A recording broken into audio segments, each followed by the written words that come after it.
What's up, guys? Welcome back to Bourbon Blind. We got Matt with us from Whiskey Crusaders, and Nick is joining us. Erin is out of town, so she is visiting some family over in Kansas. So Nick is over here helping me organize some stuff in the house. So some stuff. There's a few bottles of bourbon that's trying to get organized. If you guys are in the Bourbon Blind Nation Facebook group, you've probably seen a picture or two of it. So anyway, Matt from Whiskey Crusaders sent us over a ton of samples from everything's from Texas. So we're going to be trying out some Texas stuff, and I am super excited. So I've only had just a couple Texas things from Texas, and he was like, "You got to try them." So Matt, why don't you tell us a little bit about yourself and where people can find you? All right, we're Whiskey Crusaders. I actually have another people, Sarah and Will are also my channel, but Will's working and Sarah's off with their kiddo.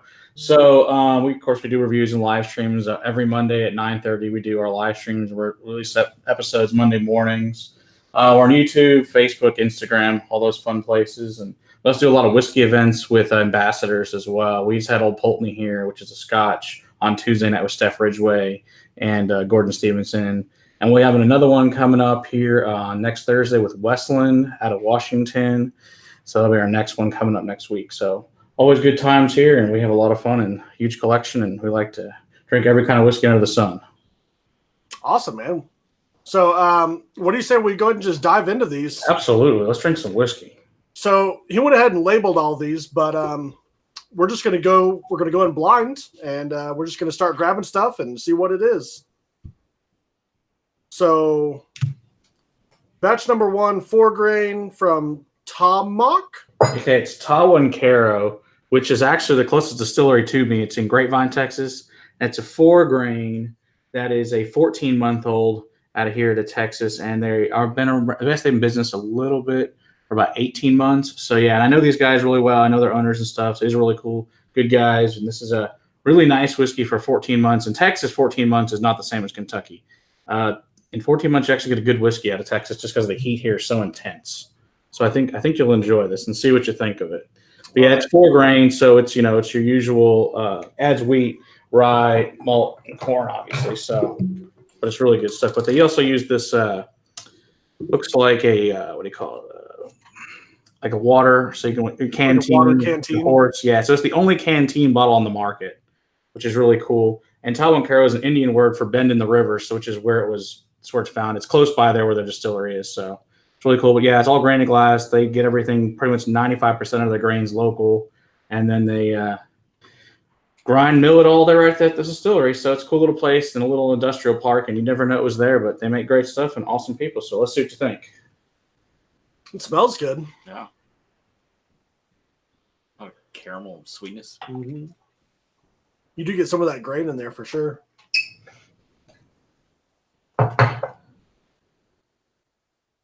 Ooh.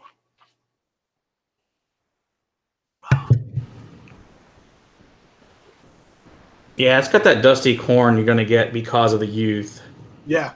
But especially, it's got some of that grain also, but almost like a maltiness to it. Yes, for sure.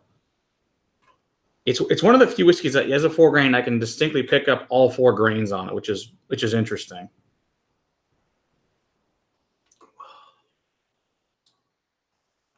That is pretty good. I dig that. Awesome. I'm really excited you like that. That's great. Get some sweetness on the palate, and like you said, you can pick out the different grains and stuff. That's for 14 months. That's pretty good, right? 14 months in Texas, though. Yeah, 14 months in Texas. I mean, I think 14 months in other states. Everything would probably be terrible in Kentucky.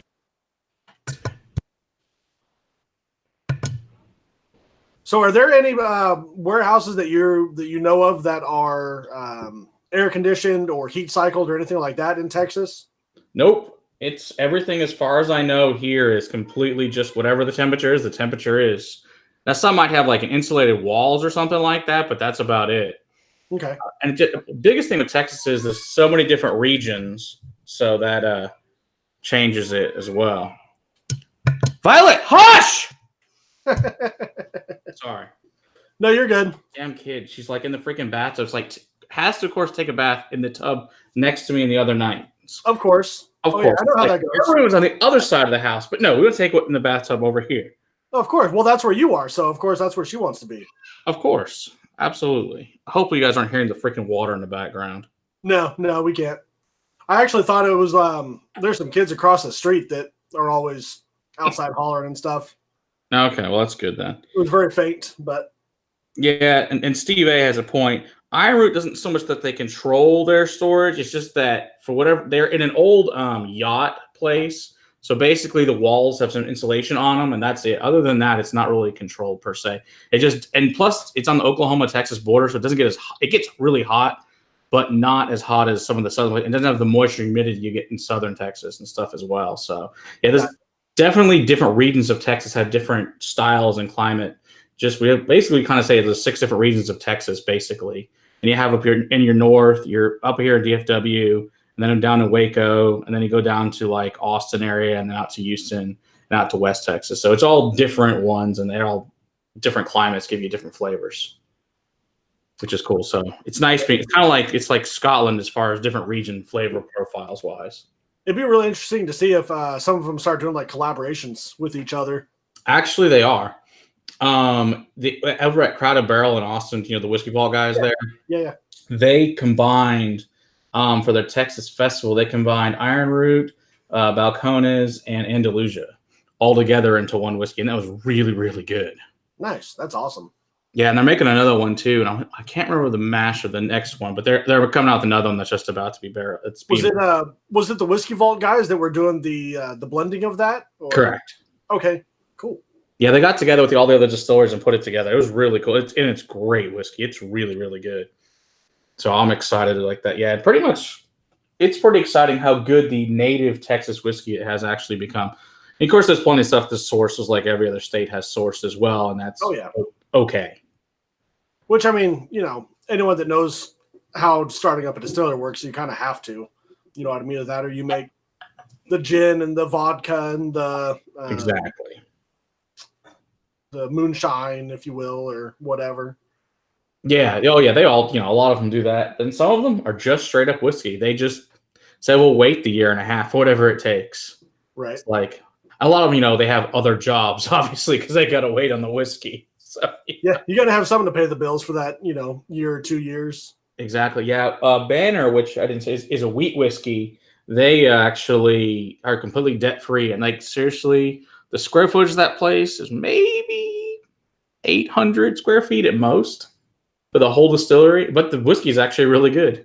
Wow, they make a vodka and they make a whiskey, and it's a little tiny place. It's awesome stuff, though. And they have regular jobs, but they have zero debt. So works out good for them. Yeah, that's key. If they don't sell anything for a month, then they aren't out anything. Exactly. They don't have any bills to pay. Yeah, must be nice, right? Right.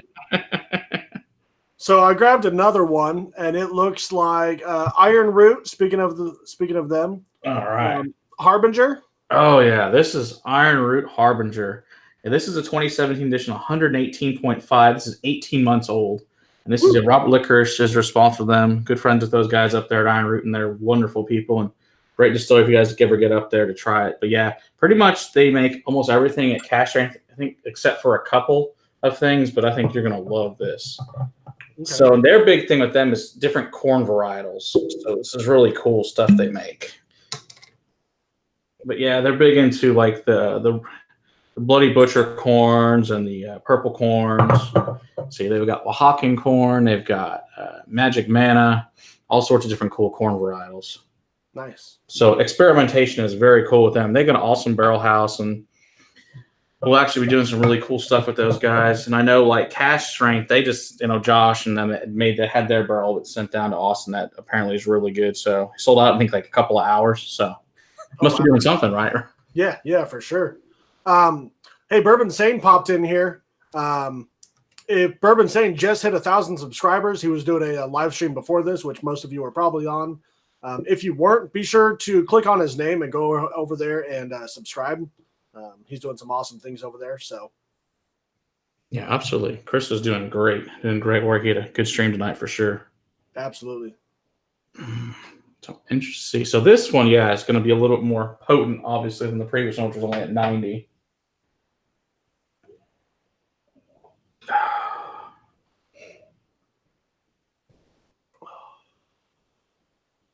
That is super good. It is, yeah. So basically, last year in Austin, they brought this down. It was like the sweetheart of everything was the Harbinger.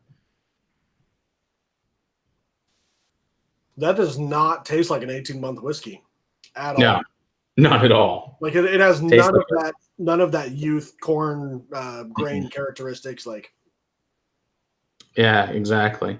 Yeah, what's cool about these guys? They the funny thing is actually Robert is a lawyer and decided he didn't want to be a lawyer. He'd be a distiller, and his brother I think is a chemical engineer, and so they both decided to be distillers. But yeah, they learned. Nancy Fraley's highly involved with them, helped them out. They learned how to distill with her and at Balcones and over in Armagnac in France. So their distilling style is a little bit different than others, but like I said, they do a lot of different corn varietals, and so it's really cool the different mash bills they come up with. Just I think they make a great product. what does this say? What kind of corn they used in this one? This one I know has got it's got purple corn in it. It's got bloody butcher corn, and it's got some rye. And then I think the other major corn, of course, is going to be your usual yellow dent number 2. But yeah, but those little bit differences with those other corns in it really make a huge difference, which you'd never know until you played with it. It's like, oh my gosh. So as far as I know, they're kind of like the kings of different types of corn, and it's really cool. The other distillers reached out to them and want to know what all these corn varietals will do for them. Right. Balcones is the bin with the big blue corn. One of them that I've tried before was the Garrison Brothers. I think it's was there 2016, 2017, something like that. Okay. I don't remember what kind of corn was in it, but you can tell like it definitely has a different flavor profile than. Yeah. Oh yeah, that one, which we will try tonight, is a completely different type. And their heat difference is drastically different than where Iron Root, because they're from Iron Root, they're probably about 6 hours southwest of them. Oh, wow. Okay. So it's a pretty big difference in climate. So, they're in like the hill country, so it's all dusty and arid out there. We're just kind of nice and semi-green, I mean, for Texas. where they're at up in Dennis. Which is slightly greener than brown. Yeah, it's slightly greener. Like, there's grass there. It's not dirt and cactus. Yeah, like DFW, there's some grass. Yeah, there's grass. Outside of DFW, not so much. Yeah, not so much. Especially the further you go west, yeah, there's not really much grass-wise. Midland, yeah. That is for sure. I woke up in Midland, Texas on Christmas Day, sleeping in my truck at a gas station. Oh, that sounds like a wonderful place to be. That was before the bourbon days. Yeah, I kind of figured that, or was it? That was or was it? Yeah, that was like a freak snowstorm that Texas got in, what was it, like 2010, 2011, something like that. Okay.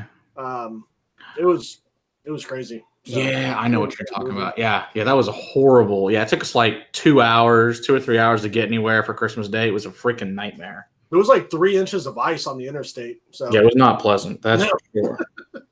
A couple people in the chat I want to give a shout out to. Oak and Smoke Whiskey Reviews. Also go sub to them. They got some awesome stuff going on. DH Silv 2 in the house.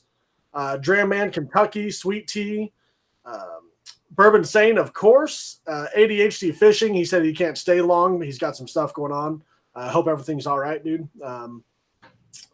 Johnny Drum, DJ Beacon, Monroe Doctrine, Spencer Mav. I mean, there's, of course, Richie Z. I saw him in here earlier. Somehow he's in like every single live stream that has to do with whiskey on anyone's channel. Guy is a freaking machine. Peter White, Mash and Drum. What's up, buddy? Guy Davis. The list goes on and on. Linux Cat. You guys are freaking awesome. We love you guys. Absolutely. There's a lot of awesome people in there for sure. I think they try to hang out almost all of our live streams. It's great. I mean, the whiskey community in general is just awesome. So absolutely, yeah, that's definitely one of the things I've noticed that whiskey, just in general, as a business, tends to be nice people in this industry. Certainly in the Texas distilleries, I haven't met one yet that was an a-hole. So that's been a big plus. Awesome. And they're always like super like, hey, try this, try that, and just like they're just awesome. So that's been a really great community for sure. I'll get to test drink while they're at work. So yeah, really, they're already happy. Yeah, it's better than everyone else's job already. They get to hang out with whiskey all day. How bad can it possibly be? whiskey is the best coworker. Yeah, for real, right? It is. It never complains and always makes you happy. It's always on time. It's never late. It never calls out sick. No doubt. Yeah, that iron root is really good. Yeah, I'm. Oh yeah, if you like that, I'll send you a bunch of their other expressions too. Then, if you like that, It's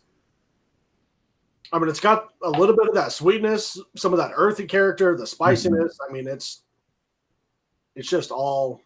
It's very well balanced, which for an 18-month whiskey is crazy to say. yeah, it's crazy. Some of their older stuff I've been able to try out in the barrel house. They've got I think some 4, and they got some that's just about to turn 5 years old. That is unbelievable how good it is.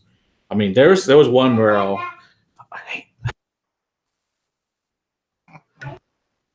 Sorry, my kid just came running out of the bathroom. Anyway, that tastes almost like a BTAC. There's some of that barrels that are so freaking good. It was insane. I was like, what the hell is this? He's like, our stuff is like 5 years old. I'm like, holy crap. So it's amazing stuff coming out of this place. Yeah, so you ever get a chance to go visit there, you totally should do it. From what I've heard, like the 6 to 8 year in Texas is kind of like a limit as far as like how far you would want to take it. Right, unless, like you said, unless you do some kind of controlled barrel, I don't see it could take any longer. But hey, they may all surprise us and go with some crazy experiment and it works somehow. Who knows? It's like the oldest distillery is from 2006 is Balcones, so there's nothing really that old. So we got a super chat from Dark Meat Chicken. He said, Kyle, don't spit out any of that Texas whiskey. That's right. We're not going to. Cheers to you, buddy. That was good. That was that taa. Yeah. That taa is actually really good for a 14-month. Yeah, we tried some of the older taa that's about 18 months old. Oh, man, it's really good. They also have a rye malt coming out. I don't know if I'm going to experience it with rye malt, but that stuff is amazing. And a lot of their new stuff's cask strength as well, so right up my alley. I'm really excited for those guys for sure. Nice. I feel like that extra 4 months, while it doesn't sound like a lot, makes a big difference in Texas. Absolutely. Well, yeah, because then usually you're adding another summer on, so you get another heat cycle through, so it makes a big difference. Yeah. I'd be intrigued to try that one out. So I just grabbed another one, Yellow Rose Outlaw Bourbon. All right. So these guys are down in Houston on the coast, and this is one of their few they actually make. This one's only a little over a year old. This is 100% corn as well. I feel like I've seen that around. Do they have pretty big distribution? I don't know. This one, maybe. You might see this outside of Texas. This one you might. Because I know they also source a lot of stuff from MGP for their original stuff, but this is some of their own distillate finally. It's actually pretty, because other stuff you can tell is not from Texas, but this one you can tell is definitely from Texas. But yeah, I think it's definitely possible they are going to have a bigger distribution because they make at least probably 8 different products.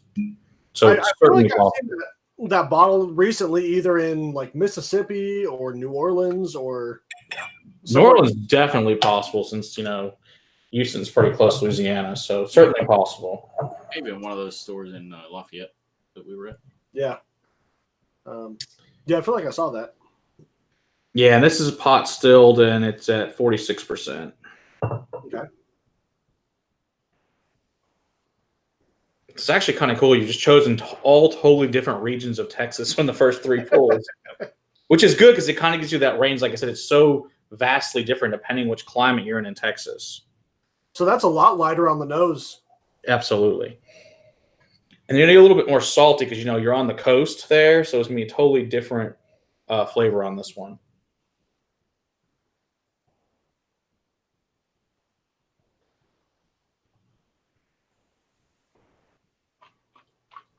Pick up a little bit of that, almost like a briny.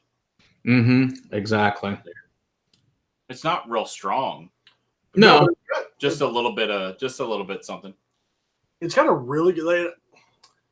It almost reminds me of, for whatever reason, the Michter's bourbon. And I don't know what it is, but I have to compare those. I don't know. It's a good question. on the palate, like there's something in my brain that says this is very familiar, and that's like that's what pops in my head. Yeah, considering this is a year old, that's pretty cool. And Michter's is what, like 5 to 7 or something like that? Something like that, yeah. House. Michter's is good whiskey, though. That's for sure.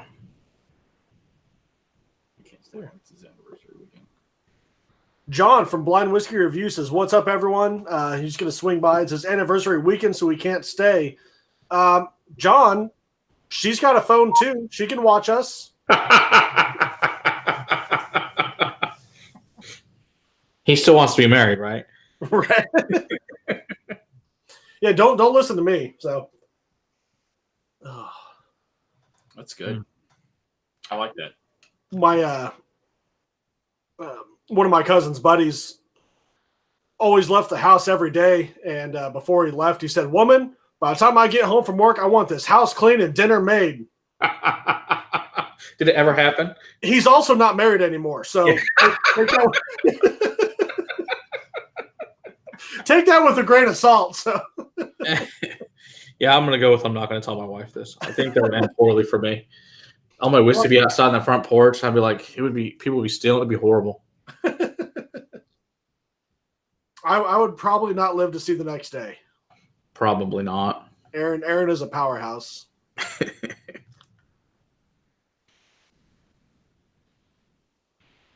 Okay. This is really good. So what Texas whiskeys are even available up there in Tennessee anyway? The TX. The TX bourbon. Don't drink that. It's horrible. No, seriously, that's like the worst freaking bourbon ever. Well, there's two of them. There's the bourbon and the whiskey. Yeah, the whiskey's fine. That's actually not made by them. That's sourced. That tastes fine. Is that the one that's a lot lighter or darker? Because no, bourbon's darker and it tastes like crap. And that's being kind. It's okay. The worst freaking bourbon I've ever had.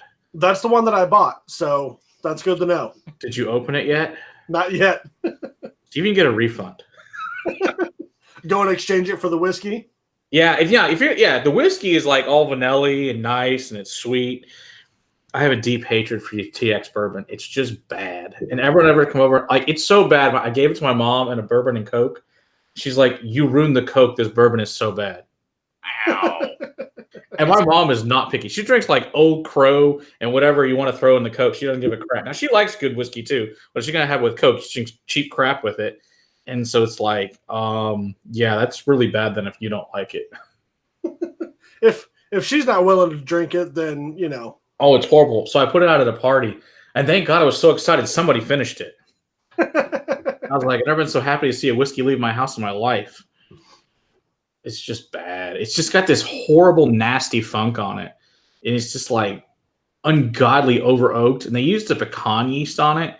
And it's just bizarre. It's just bad. And I know some people said they stood out line and it was like really cold and released. It stood out line for like 3 or 4 hours and got this. They're like, what the hell is this crap?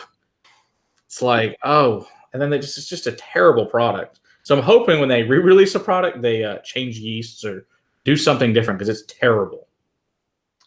That's got to be bad for a distillery. Like, you know what I mean? Like, oh, absolutely. You don't know, everything that you're doing. It's all a new process and this, that, and the other. And you go, no, we don't need to bring experts in.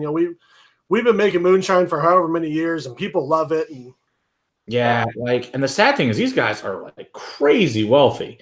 It's not like they didn't have the money to do it. I mean, Firestone and Robertson had this gigantic facility that's got this huge event space and it's beautiful, but unfortunately, their whiskey is just awful. And I don't tear apart many whiskeys. That is one that's on the complete crap list forever, as far as I'm concerned. So you're saying it's going to be a while before you're willing to try that again? Yeah, I mean, they're going to have to send me a free bottle for me to try it ever again. It's terrible. And that's just me. I've heard that from lots of other whiskey reviewers. Like, this is the worst crap ever. I mean, I think I would rather drink Kentucky Deluxe over it. Wow, that's bad. It's so freaking bad. Yeah, like I said, see if you get your money back. The blended's fine. The blended is nice. It's very nice. Like I said, it's a nice ice cream treat, like vanilla. Poured over some ice cream, you would be thrilled. But yeah, the bourbon. No, it's kind. Have you ever had Uncle Nearest? Yeah. Okay. they have a batch consistency problem. Have you had like really good ones and really bad ones from Uncle Nearest? I had one the first one that I bought was super, super sweet, like overly sweet. Mm-hmm. And then when I tried it down in New Orleans, it was fantastic. Yeah, so that's my problem. I've had some that have been fantastic and others that are the most god-awful thing on earth next to TX bourbon. So someone was in the chat was just talking about Henry McKenna 10, which I think is the same kind of thing. Like I've Same had problem, yeah, absolutely. bottles that are great and bottles that aren't. Like we were down in Mississippi, I think, recently, and there was a whole shelf of Henry McKenna 10 for $35-$40, and I passed on all of it just because I wasn't willing to take that risk. Yeah, you know what I mean. I don't blame you. I think I've got 3 of them. I think that's probably good. That's probably like a lifetime supply of Henry McKenna 10 at this point because you don't know what the hell you're going to get. Right. Like I'm all for single barrels. You know what I mean. You get some variants and stuff, Absolutely. But they should all be good. Right. Like, and they're not. It's kind of like, okay, so how did it win San Francisco? Did you pick like the most honey barrel they possibly had? I mean, okay, so they put out I don't know if it was a press release or they just talked to Fred Minnick or whatever, and he asked them. They're like, "Oh no, they just pulled 2 bottles from the warehouse and sent them over there." And I'm like, yeah, right, bullshit. I'm raising the flag, man. They did not. Of all the Henry McKenna I've ever had at bottle shares, friends' houses, stuff I've bought, whatever the case may be, there's never been a bottle I'm like, this is the best bourbon I've ever tasted. No, not even close. And for them to do that 2 years in a row, like that's not just luck. Yeah, so it makes you wonder what's really in that bottle. Right, exactly. I mean, is that some of like your really old, Heaven Hill stuff that's really just swapped out in with the McKenna label? I mean, what's the really? good part is it's a single barrel, so they can just grab a barrel and slap the label on it, and hey, it's Henry McKenna. It's at least 10 years old. Right, yeah. It could be 20. Who knows? Yeah, there's just not a chance. I mean, I never had a stock or something. McKenna better than a George T. Stagg. It's just not possible. Right. Like I think they should sample that. Whatever that barrel is, once you sample that out to the rest of the community, we'll really tell you if it's really that great or not. So, me doing blind reviews and stuff, I found out how they actually – so they say that they do everything blind there, right? However, what they don't give them is they won't say this is Henry McKenna. What they will say is this is a 10-year bottled in bond single barrel whiskey. Okay. How many of those do you know that are on the market? Not many. Last time I checked. Yeah, there's like 2 or 3. Exactly. So.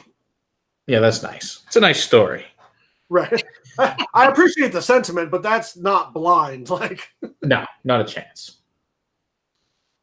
Jason from the Mash and Drum just gave us a super chat. He said, "Great live, fellas."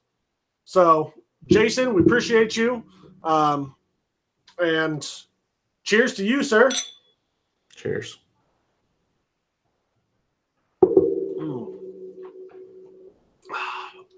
That was a big one.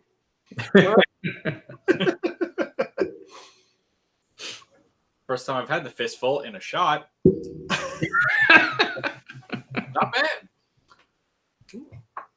It's not offensive by any means. So I grabbed the Balcones Blue Corn. All right. Is that 60.5%? 60. Yep, sure is. Wow. Yeah, this is really good whiskey. Oh man. So Sweet Tea 1985 also just sent in a super chat. Anybody will push Texas whiskey is a friend of mine. That's right. Can you run and grab 2 more glasses?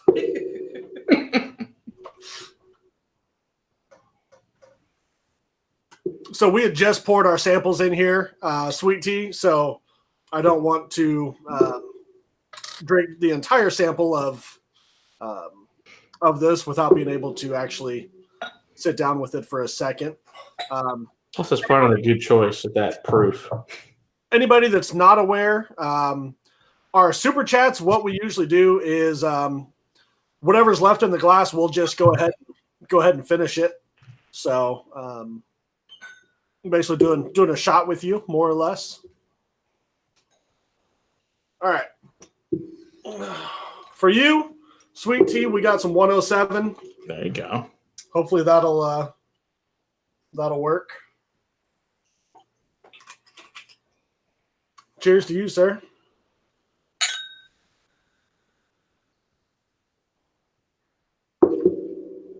Oh, that was a good one. And guys, if we could not get us hammered tonight, that would be awesome.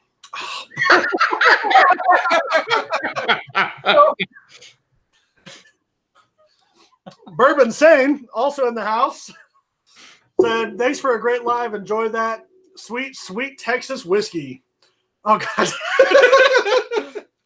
All right. So, wrong Ask glass. and you shall receive, sir. I said not to. To not to. To not to. Bourbon Sane, cheers to you, buddy. Yeah, Chris would know. We did 2 Texas nights with him a few weeks ago, and that was awesome. We sent him a bunch of Texas whiskeys as well. Where isn't he up in Kentucky somewhere? Chris is in Michigan, in like Grand Rapids. That's right. He's way up there. Yeah, he's up in the north. Oh, look, you get another one. All right. Spencer Mav. Crap, another whiskey channel for my subscribe list. We appreciate that, man. Cheers to you.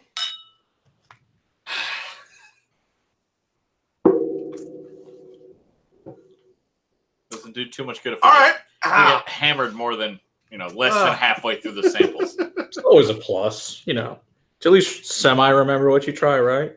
Right. All right. Whew, that was a big one. Get a drink of water. So the Balcones, blue corn. All right, so this is 100% blue corn from Balcones, the first distillery since Prohibition in Texas, and it's at least 30 months old. And this is a big, bold flavors. I mean, this is what made me love Texas whiskey. My first love was Balcones.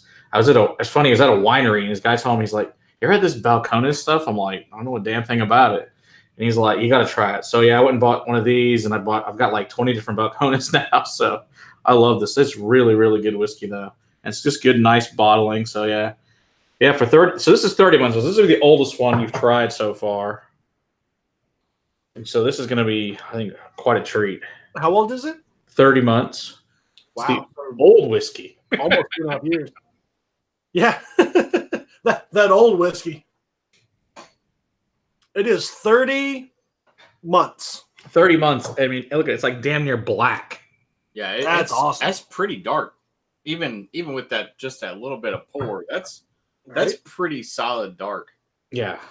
I mean, it's a lot of their whiskeys turn out just damn near black. So DJ Beacon wants to know the difference between the blue corn and the baby blue. Basically, the blue corn is a corn bourbon. This is just a corn whiskey. This is just a bourbon. Technically, I guess they're both corn whiskeys because, but this one, I guess, is a new oak, and that one's obviously in a used oak because it has to be for it to be corn whiskey. But, yeah, this one's good. But the baby blue is really sweet, tastes kind of like a candy corn. I like that one as well. It's super, super sweet, though. If you like a sweet tooth, you'll love the baby blue. That is really good. Like it definitely has a distinct flavor.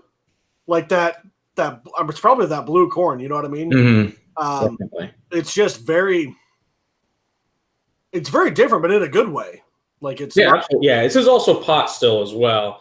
What's cool about these guys is this house flavor style you're getting out is in every whiskey I've ever had. Even their rum has this house style on it, on the finish, which is really cool. But they make also a turbinado sugar and fig distilled spirit. It's basically a whiskey, but it's not because, what the mash bill is on it. That's amazing, called Rumble. It sounds like it'd be super sweet. It sounds like it would, but it's really not. It is. They have a cast strength version too. It's basically the same color as this, and it'll punch you, but it is damn good. It's really, really good. but they somehow took the sweetness out. I don't know because of the Texas heat with the oak in it, if that's what they did or what, but it's not super sweet. And even the rum's not super sweet, even though you'd think it would be. And it's some of the best rum I've ever had in my life. That may be the best one of the night so far. Yeah, I'm not surprised you like that one the best. Yeah, this is one. Like I said, this is one of my favorite whiskeys of all time. So this is certainly a good one. It's like 121% or 121 proof. Yes. It's pretty stout. Yeah, So, we're pretty big fans. Asheville on that? This is 100% blue corn. Wow, Interesting.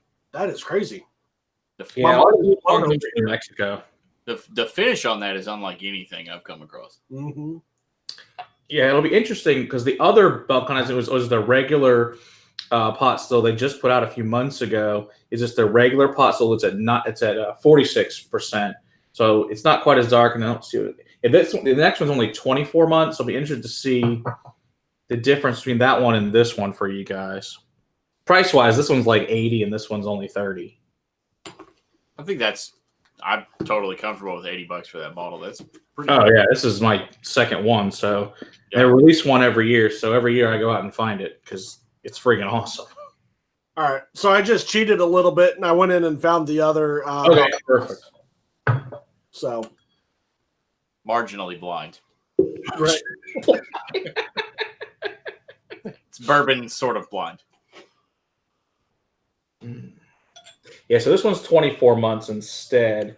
This is their Texas pot still bourbon.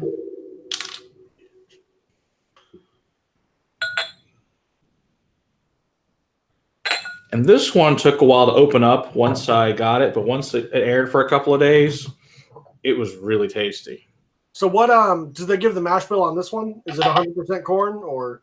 It should be because as far as it doesn't say anything different, so I'm guessing it probably is, but nobody's ever said it wasn't, so I'm assuming it's still the same thing, the 100% blue corn.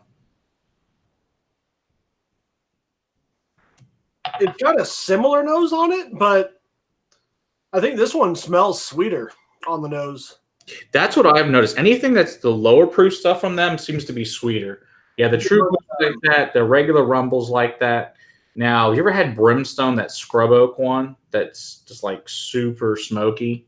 I got to taste it in a parking lot one time. Okay. Well, that's one way to do it. He was like, a dude had just bought it when we were outside just BSing in the parking lot. He was like, "You want to try this?" I was, sure, man. That's awesome. Hey, we live to party. Some of our Absolutely. best stories come from parking lots. Right. It's a good way to get free whiskey, right? Oak and Smoke said, "Thanks for the shout out, dude. You keep putting out good content. We'll keep shouting you out." That just smells really good. Like I want to keep smelling it. Yeah. Obviously, there's corn, Yes, for sure. but it's not like off-putting corn.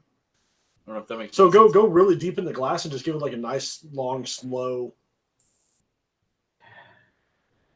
On the back end, there's like this, like a cotton candy or. Yeah, there's something like super sweet, Yeah. but like really light.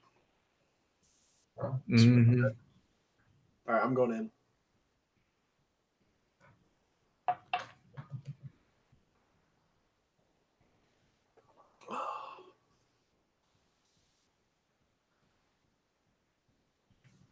So between the two of them, just on the first sip, it's almost like the blue corn took this and turned it up to 11. Yes. Yeah, like crazy sweet for sure. Yeah, like it has a very similar profile. I think it's more sweeter, but it's It's not as much. yeah, just not as much. It's a little more mellow, more well balanced. Yeah, exactly. It's not as dense. It's a little more, especially for newer whiskey drinkers. It's much more approachable for sure. It's not going to kick you in the teeth like the other one will as a new whiskey drinker. That's for sure. It's not like the Elijah Craig Barrel Proof. Yeah, exactly. Which is a beautiful, beautiful whiskey. And for for 100% corn mash bill, it's not super corny at all. It's not like mellow corn. No. Like, which is at least 4 years old, and you still get a lot of that corn. That's true. Hey, mellow corn for the $10 it is good whiskey actually. I've got a bottle in my office. I mean, I don't want to say I enjoy it, but I'm not opposed to it at all. I'll say I enjoy it. I'm not too proud. I like it. Yeah.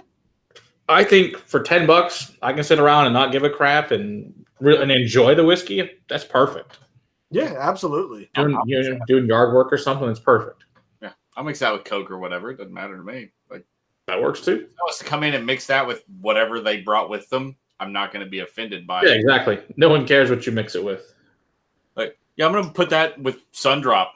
Okay, man. Whatever. Sure, whatever makes you feel better. You want to drink it straight? It's unoffensive. It's totally fine, and it's cheap. Exactly. So, somebody comes in and finishes your bottle while you're out of town. You got a friend staying at your house. Like, you don't come home and get rage about it. Like, you just you walk in, you're like, I guess I go spend $10. Okay. Yeah, exactly. So, Papa Brutus McGee said, "Rock on, guys! I lived in Texas, now in Arizona. I like both regions of whiskey. I want to try Arizona whiskey. So I'm actually from Arizona. Oh, okay. I lived there for a dozen years or so. I grew up there, and honestly, I would much rather be there than Tennessee. Although Tennessee gets a lot better whiskey, but yeah, Arizona has. I don't know if you've never had any Arizona whiskey at all. I don't think so. No, because Del Bach is the only. I think it's the only one I've got, which I really like. But it's a single malt, so I don't know if they make a bourbon at all though. I don't think they do. I've never had, I think, an Arizona bourbon that I'm aware of. But yeah, Del Bach I really like. Their single malt regular one's good, but I really like their Dorado, which is a mesquite smoked one.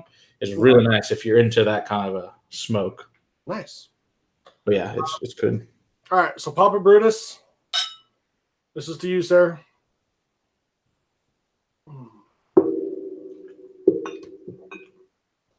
So what we were laughing about is we got the chat up next to the live stream, and Nick looked over and saw the super chat. He goes, "Mother effer."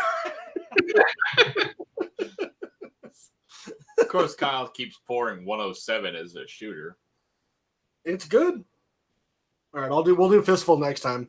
I knew we had like a dozen samples over here, so I didn't bring a whole lot of bottles over here to. You have to take I don't know, a 5-foot step. I'm sure you'll find something. I mean, I can reach over and I don't even have to get out of my chair.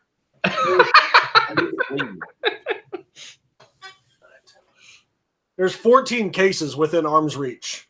Okay, so you're good.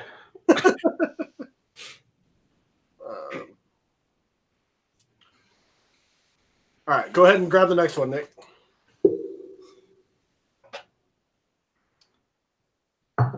Red River Texas Bourbon. All right. 41.2%.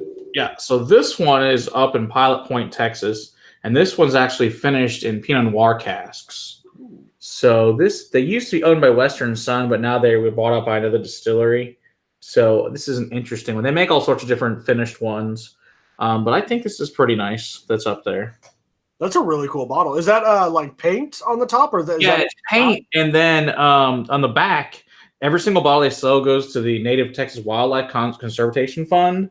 So they give money away for every bottle they sell of this, which is pretty cool. Nice. And every one of the bottles has a different animal on it. Nice. I like finished bourbons. Yeah, you probably like this one then. That's the hope. I like finished bourbon. The only finished bourbons I'm not. It's hit or miss on is like rum finished. Sometimes they go a little overboard with the sweetness. Yeah, I haven't tried that new Basil Hayden. I know that's a rye, but I haven't tried that one yet. Like, I'm not a huge fan of the Angel's Envy rye. Yeah, it's fine. It's it's sweet. I like Oak and Eden's rye much better than Angel's Envy's rye as far as their with that rum finish on it. Because they actually use a spire that's soaked in rum rather than actually, in the rum barrel. Right. Hey, it's cheaper that way. True. So it's sweet, but not super sweet. But that sweetness really carries through the finish. That is really well balanced. Yeah, no, it's good. Like really well balanced. Yeah, I really like that. I feel like the Pinot Noir really kind of mellowed out the bourbon, like really toned it down. Right. Didn't kill the nose or the palate, but really just kind of balanced it out really well. I like that a lot. Yeah, it's nice. They also have a cognac finish one that's also really sweet. That's pretty good. That'd be good. I like that one a lot. And they have a blended that's really vanilla-y. They also make a Canadian version and a rye as well. They're all pretty tasty. Is the other one, the cognac one, is it sweeter than the Pinot? It's sweeter than this one even, yeah. This one isn't super sweet to me. Like it's just really well balanced. And I think the low proof does it. Rye, not really. It's got a little bit of the tannin on the finish, but not much at all, which is good because I'm not a huge like tannin person. The ABV on this, 41. Yeah, it's only like 41.2. So it is low ABV. I think that's part of the reason as well. I honestly I'm still relatively early in my journey with bourbon, but I like some of the higher proof stuff. Like I like a good bottle of Booker's and stuff like that. I like 107. But most of my go-tos are under 100 proof. Okay. Yeah, and I love cast strength stuff. So we can't all have a lot of times I enjoy. I don't dislike cast strength or a lot of the barrel proof stuff, the electric egg barrel proof. I've got a bottle of A119 at the house. I really do enjoy it. But just my go-tos tend to be the Weller Special Reserve, at 90 proof, or something, a couple bottled bonds at 100 or less. Obviously, Yeah, those are always good. But I think there's a bottle and bond I haven't liked. Yeah, that's really good. I was worried with the wine finished. I have the Jefferson's, was it cab finish one, and it's really heavy on the wine. Mm-hmm. Yeah, both the Pritchard's Hill and the Groth are both really pretty heavy on the wine finish. This is much more what I like. It's just it's like when you salt something. You want to enhance the flavor, not change the flavor. Exactly. Yeah, and I find a lot of it, and it doesn't seem to matter what the whiskey is, especially like with beer-flavored whiskeys, you find that a lot of times it's just beer-flavored whiskey rather than they just use it to accent the whiskey, which is hard to find. Yeah, it's a fine balance. I don't know, obviously every distillery is different. I don't know how often they taste things. Right. I feel like they tasted it 6 months and like, ooh, I really like where that's going. They tasted it 9 months and they're like, ooh, we should have pulled that at 6. Like, yeah, and they're like, stick in the bottle anyway, sell it. Sell. That's unfortunately seems to be the case with most beer whiskeys in general, unfortunately. Chattanooga Whiskey does a really good job with theirs, I think. I don't think I've had their beer finish. I know I've had some of their couple different ones. I thought they were really good. Whatever ones I had were really good. I don't think they were beer finished, as far as I know. Chattanooga Whiskey is one of those that's kind of like flying under the radar. Okay. They do a lot of MGP stuff, sourcing. Oh, okay. They do a ton of, I think at least like 5 or 6 experimental batches every year. Damn, that's nice. Yeah, they're putting out some awesome stuff. So Good to know. Yeah, because unfortunately we can't even get them in Texas. I wish we could, because like I said, I've had friends bring it back and it was really good. I wish we could get it here. That'd be nice. I did just luck into 2 bottles actually of their 10-year that they just put out. That was Sweet. a limited release. How is it? I haven't opened it yet. Oh, yeah, okay.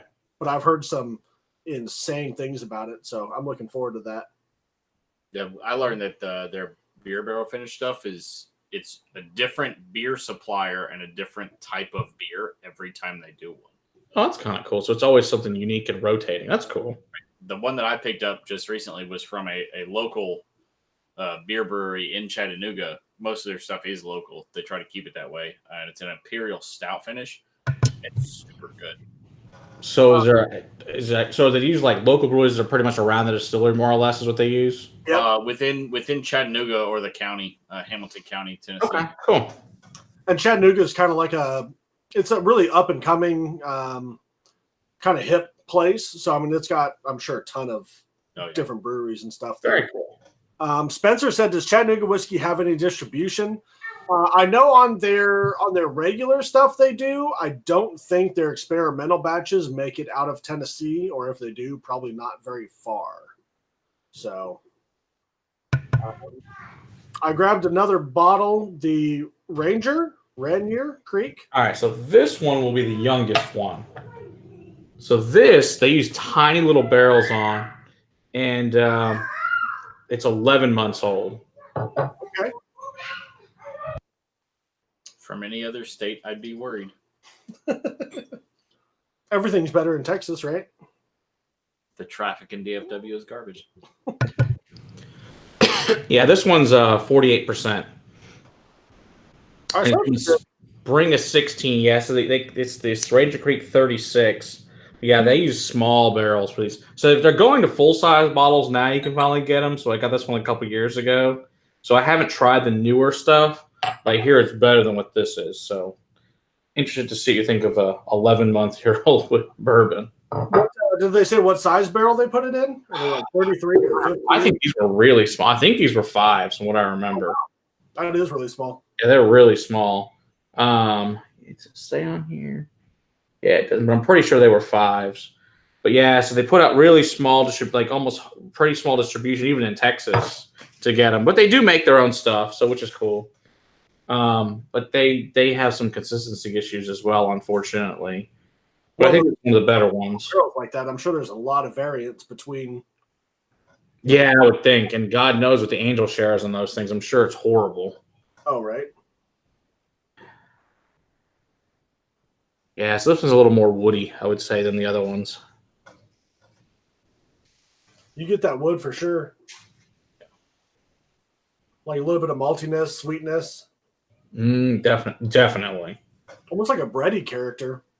Mm-hmm. Absolutely. I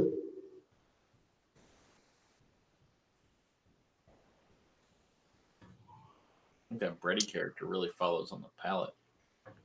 Mm-hmm.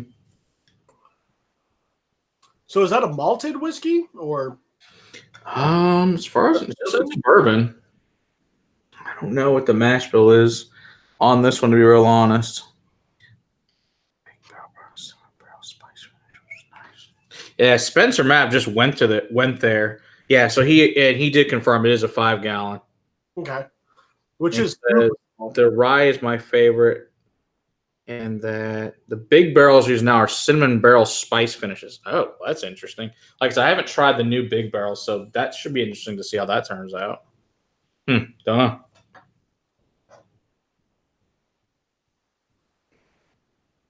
Yeah, so it does have that like that bready character that kind of follows through on everything. Definitely. Like I said, it's not a great whiskey, but it's not a bad whiskey. For 11 months old, it's pretty decent. Yeah, absolutely. I'm not mad about that. Although it doesn't come across as being 48%, though. You'd think this was more like a 40, but it's not. Yeah. No, it drinks below its proof point to me. Like maybe 45, but that's at most. Yeah, I think this could sneak up on you. Yeah, they make their the rye I like a lot that they make, and then the rimfire, which is mesquite smoked as well, is pretty good. So it's it's a different type. Where's my glass? Where's my glass? Oh, I don't know. IO can smoke. Guess they're getting out.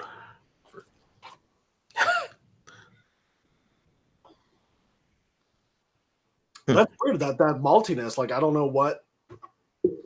Oh, maybe it's the small barrel, or it could be. And I'm not sure what the mash bill is on this one. I'd have to look it up and find out. Let's see here.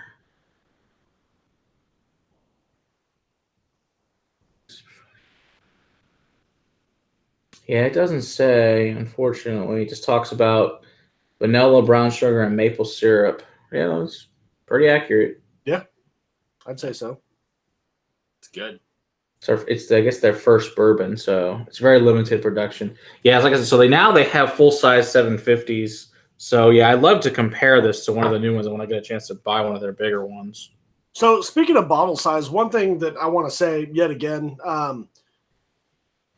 get your take on it. I really think that craft distilleries should really put of emphasis on like airplane size bottles. Absolutely. I think all whiskey should be available in the airplane size.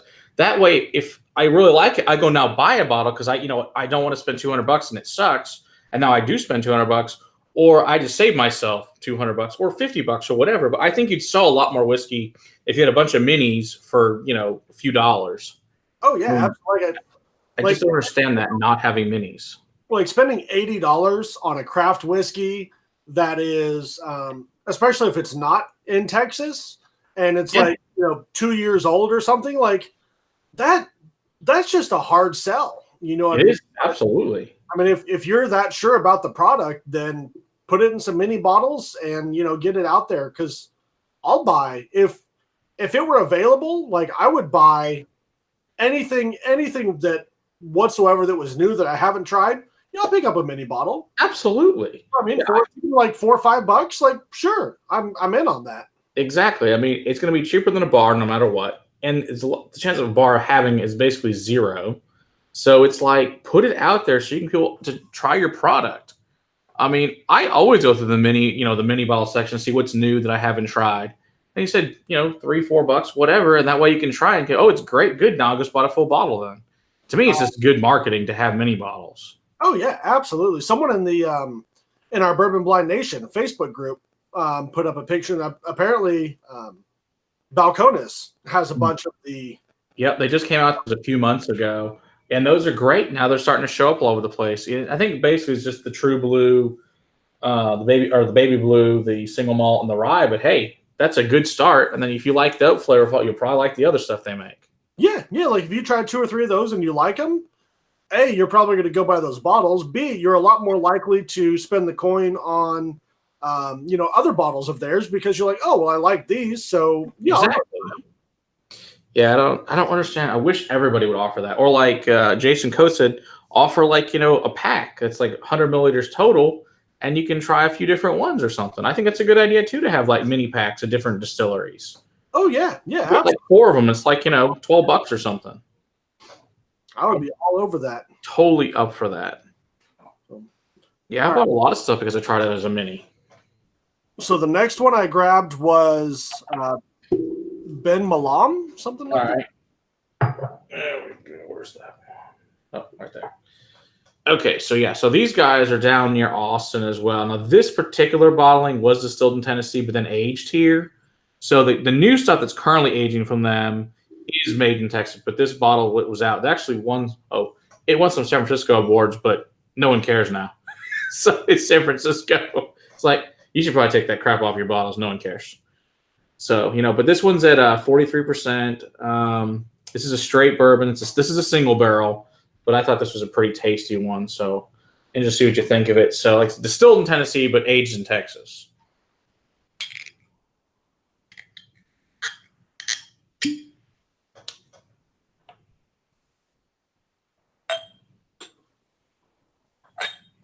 Yeah, so their new CEO is Heather Green. I don't know if you're familiar with who that is or not.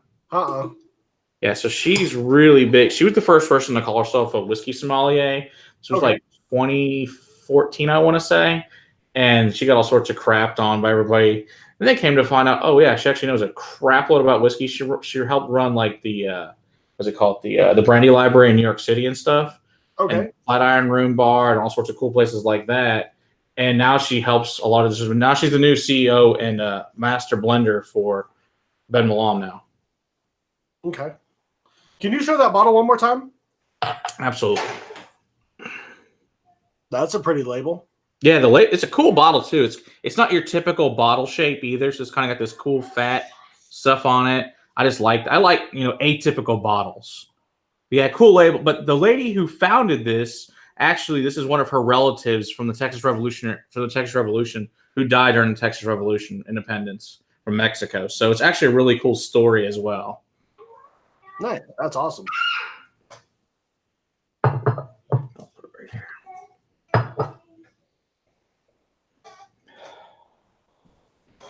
what's the age on this one?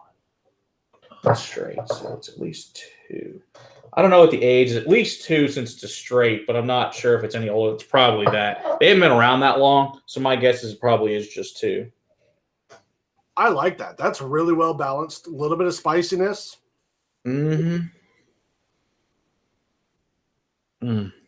Yeah, it's nice. It's amazing in a couple of years, even though, like I said, distilled in Tennessee, but aged here. So it's, same thing. It's 2 years old. It's pretty good color on it for a couple of years. Yeah, for sure. Even the spiciness is toned down. Like it's there, but it's right. It's like a nice, just nice, overall smooth start to finish. Yeah, absolutely. Ooh, Spencer Mav says he got a 10-year one from them. Ooh, that's awesome. That's got to be sourced, obviously, but that's awesome. I wonder how many years it spent in Texas. Does it say? Not sure how long. Okay. That's cool. I haven't tried that one. That sounds exciting. All right. Next up is Oak and Eden. All right. So this is Oak and Eden. This is their cab steeped oak. So this is their bourbon. So this is MGP sourced, but then they stick these spires that they soak for about 8 weeks into a red wine. Now they also make a regular one that's soaked and or toasted or charred, depending which bourbon you get. They also came with a couple of new ones that were soaked in Raw Brewery, which is a local one here in Fort Worth. One's in their IPA and one's in their Scottish ale, but this happens to be in wine. And this is really nice. And it's how dark that wine influence on me. It's just it's a reddish colored one. So this is at 90 proof. And yeah, so we've actually I know Joe. He's actually also a whiskey somm, and I know him pretty well. But this is a really nice bourbon. I'm interested to see your thoughts on this one.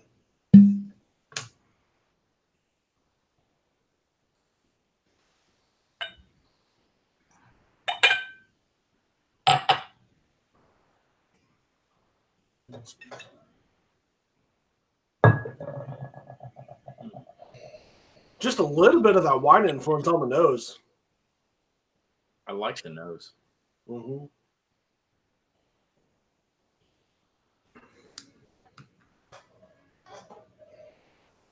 Yes. So they bottle this about 35 minutes from me over in Louisville, Texas. Nice. So how many Texas distilleries have you been to? 1, 2, 3.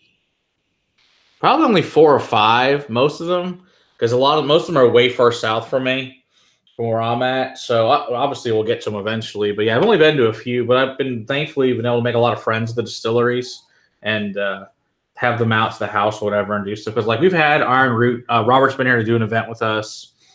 Joe from Oak and Eden's done an event with us. So those are the couple. And Balcones has been here to do an event with us. So yeah, we know a few of them pretty well. That's awesome. So this has got a really, really interesting flavor on it. Like it's a really heavy wine influence, but there's not, I don't know how to put it. Like there's not a ton of flavor, but what is there is like pretty heavily wine influence, it seems. Right. I really like this one a lot. It is drying. So you get a lot of the oak tannins from the cab. But I just think it's a tasty bourbon. So does that one still have the spiral in it? Yes. So let me grab another bottle so you can see. Here we go. So this is their regular bourbon, and you can see that spire is actually still in there. And so it stays. So actually, as you drink the bottles down, the flavors change. Because that spire, it technically doesn't influence it a lot more because it's kind of run its course after a few weeks. It does seem to change it a little bit as you keep drinking it down, as less and less as it is connected with the wood in there, which is kind of cool. We've tried different batches, and so as long as that spire's been on, the batches do definitely change. We find. Okay, so, yeah. That's what I was going to ask is if you've noticed a change as time goes on. Absolutely, and even like I said, from a batch one, I think they're like in the batch like late 20s now. Big difference in those ones that I've had kept and then opened later. How long that spire's been in there seems to make a difference.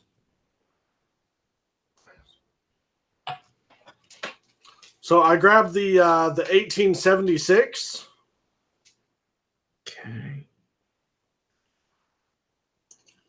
Yeah, they make a couple of different ones. So this is their regular one, and this one is at 85 proof.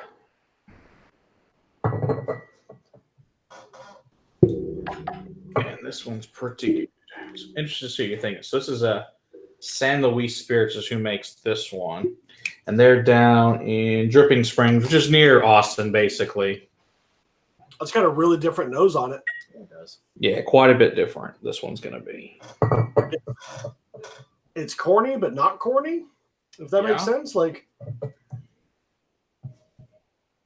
this is gonna sound weird. It's almost like a cheesy corn casserole. Like, does that make sense? No, it does. Absolutely. Yeah, I could actually see that.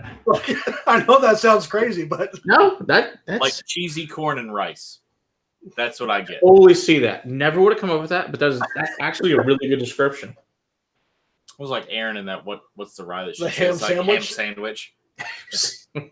like it's smoky and salty and like a little bit of that sweetness. It's like a ham sandwich. It's As soon as somebody says it, you're like, that's a ham sandwich. I'll be damned.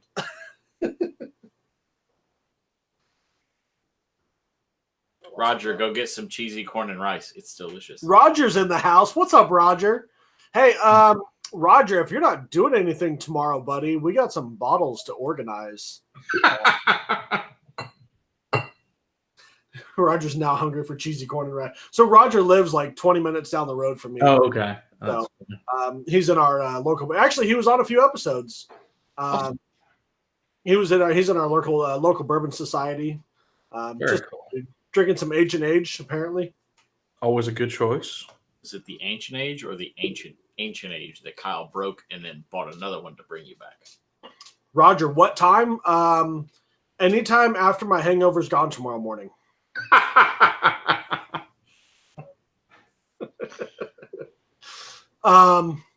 So Ancient Age is kind of like it's kind of like Blanton's on a budget, isn't it?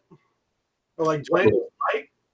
Yeah, I mean that flavor profile is so the same. It's a little bit thinner than Blanton's, but I'll be honest, in a blind, it's pretty close. It's really similar. Like it's like you can usually find H&H semi-regularly. I just picked that up over the Blanton's for the $40 difference it is, and it's a 175 at that. It's not even compared to the freaking 750 of the Blanton's. I think around here, Ancient Age is like $12 or $15. Yeah, for the 750 or for the 175. You can't find Blanton's around anywhere Middle Tennessee for less than 65. Yeah, that's what it is here. It's about 60, 65. Yeah, I mean, I've actually seen a couple blind tests where the Ancient Age beat out the Blantons. Yeah, it's funny because here we only get the 175s of the Ancient Age. We don't get the 750s for whatever reason. Everything's bigger in Texas, right? Exactly. Yeah, so this one's, this is a nice one too. It's not like super exciting, but I think it's a nice whiskey. I think it's more of a nice background whiskey, but it's not unappealing. The 10-year H is now blend. He's probably right, unfortunately. Roger saw some Blantons for $68. We saw some Bookers for $93. Yep, passed on that. Obviously. Which was sad because I went in there just to buy a bottle of Bookers and it was almost $95. So it'd be over $100 with tax. Oh my gosh. I'm Bookers is good, but it's not $100 good. Right. Literally, there's a liquor store less than 5 minutes away that has it for retail. Like $70. Yeah, there's the correct price. Hell, there's a place here that has Bookers always for $55. Nice. That's a steal. No matter what, every new release is $55. The Scotch Test Dummies, they're up in... They're in Wichita.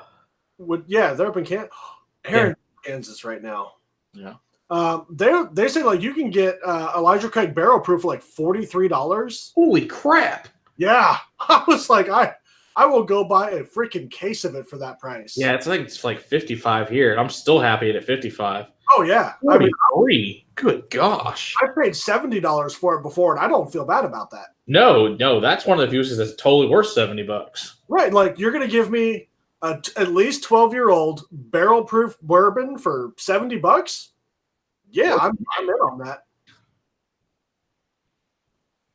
So, yeah, Blanton's just isn't the same lately. I know we were talking about Buffalo Trace and stuff and Pappy off camera before, and it's just not the same. Yeah, because I'm like, people are like, oh, you got any blends? I'm like, yeah, sure, here, drink it. I don't really care if I'd never have this again. It's like, now, a buddy has let me try like a 1990 Blanton's. Now, that crap is good. That's really good. And like the straight from the barrel and the gold are significantly better. Hell, to be honest with you, the newer stuff, the freaking Special Reserve, the red, and the black are better. I mean, they can't get them in this country, but they're way better. Oh, yeah, yeah. Which is sad, and they're all at 80. I really like the gold. I really wanted to like the straight from the barrel the best, but my God, they are hot. They are hot. That I would agree. They are really hot. And I've had different ones where certain ones were amazing, the ones were really good, but not great. So, I mean, they're like $125 too, and only 700 milliliters. And they're just going up too in price. Oh, it's insane. And then, there's a place you can order from like the Netherlands and get it here, but that's about it. I mean, otherwise you got to know somebody overseas to bring it back to you. Yeah. And it's just like that whole why can't you freaking keep it here is just ridiculous. But apparently there's some kind of weird trademarking issues with freaking Blanton's why they can't keep the other ones in the U.S. Yeah, apparently it's that whole mash bill number 2, like everything with it, like they can only do certain things. Yeah, it's bizarre. It's like whatever. Yeah, I'm with you. Like I don't drink Blanton's hardly ever. No. Pretty much keep it on the shelf just because people like to try it. Exactly. I keep a bottle or two in the bunker, and as long as I have that, like even if I see it for like $60, I still pass on it. Like the only reason I buy them is to give other people like are asking me, hey, can you get me one? I'm like, yeah, and I'll sell it to them at cost. I'm like, sure, I don't care. Right. I've got every letter, which was my concern to get every letter. I've got every letter, and I don't care.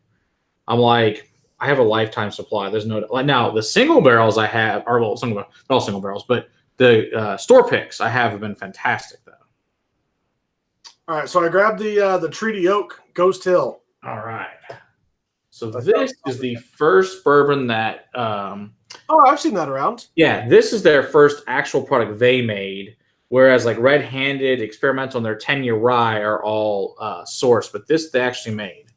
So this is their first product on the shelf made by them. Is it? Yeah. No. What, right over here? Yeah. Black box. Should be right on top. Black box, right? Right? It's right in front of you. Oh, fucking shit.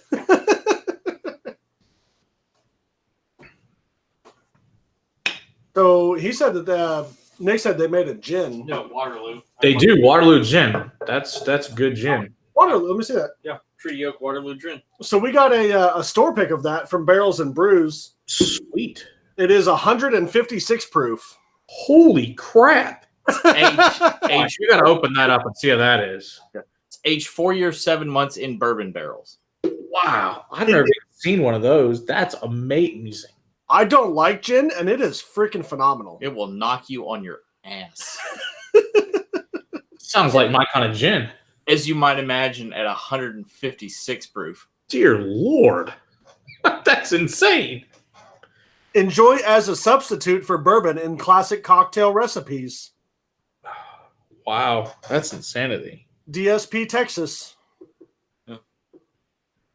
Yeah, it's freaking awesome. I've seen some wooded ones. Nothing like that, though. Look at the color of that thing's insane. ABV 78. That looks like whiskey. I mean, that looks like coffee. Oh, yeah.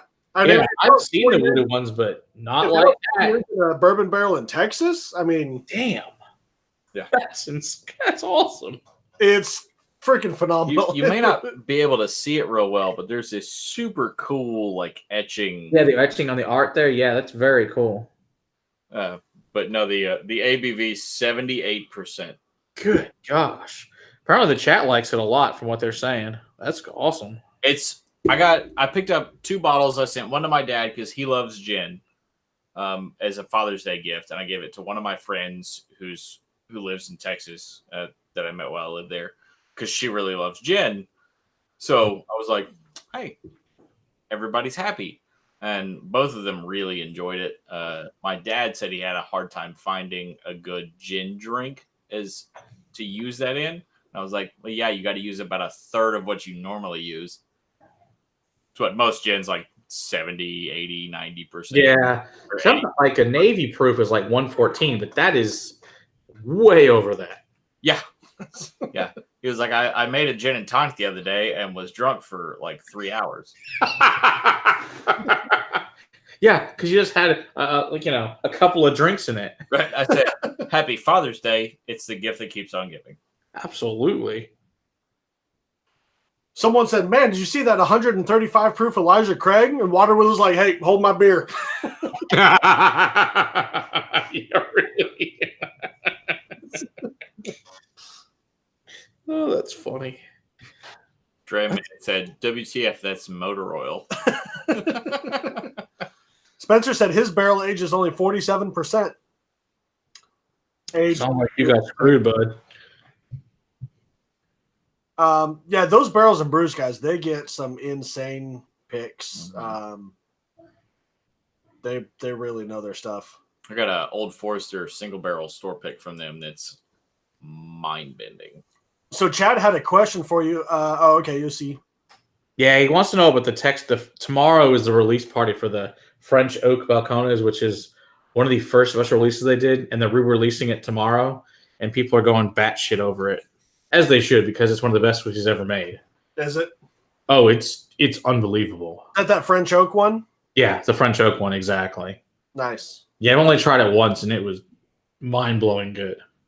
Roger, yes, Barrels and Bruises in Nolensville. Yep. Ooh, supposed to get some distribution. Well, crap. If I get in distribution, I want a case. God knows what that thing's probably at least $80, $90, I'm sure. And I'm sure totally worth it. A lot of the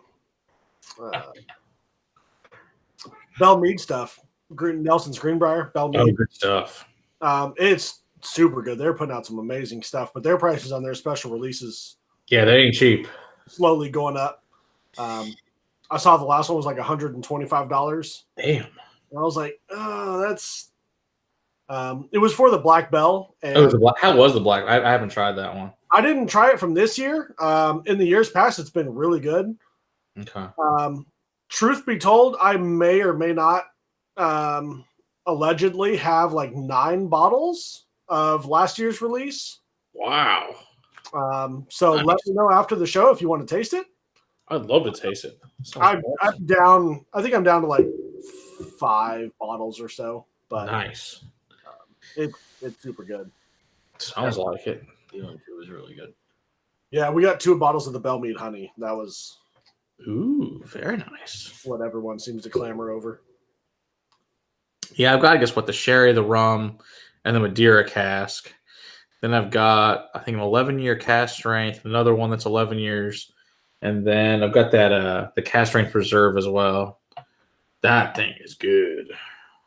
Nice. But now, side note, the Bell Mead honey reminded me of it. All of the secondary markets have pretty much shut down on Facebook today. Oh, Like sounds about right. Including the Cost Plus Ship group that I was in. So that's really sad. Lovely. The Whiskey Scout joined. All right. Whiskey Scout in the house. What's up, man? That's another really cool dude. Definitely. Interesting. So I don't know if this Waterloo gin in front of me is like I get like a Christmas tree spiciness on this. I wouldn't be surprised. On that Treaty Oak, the Ghost Hill. Yeah, it's 47.5, so 95 proof. Okay. It's not bad. No, it's not bad. I think it's a decent whiskey. Yeah, it's very different from. Yeah, so this one is closer to, as far as location wise, to the 1876 and the Ben Wylam. Those two are pretty close location wise to each other. Do you get any kind of that like Christmas tree? Is that just me or like? No, I got some. Not quite. Like I mean, I got it's almost like an evergreen. Right, like that. It's not quite there, but it's like a holly bush. Does that make any ruined sense? It for us. Yeah. Yeah, I can see that, the Christmas tree. Yeah. The gin's not even open. Let's just be real clear that that's still totally sealed. It's so strong. It's by osmosis. Makes you wonder how much of an influence when they make that gin is compared to their bourbon.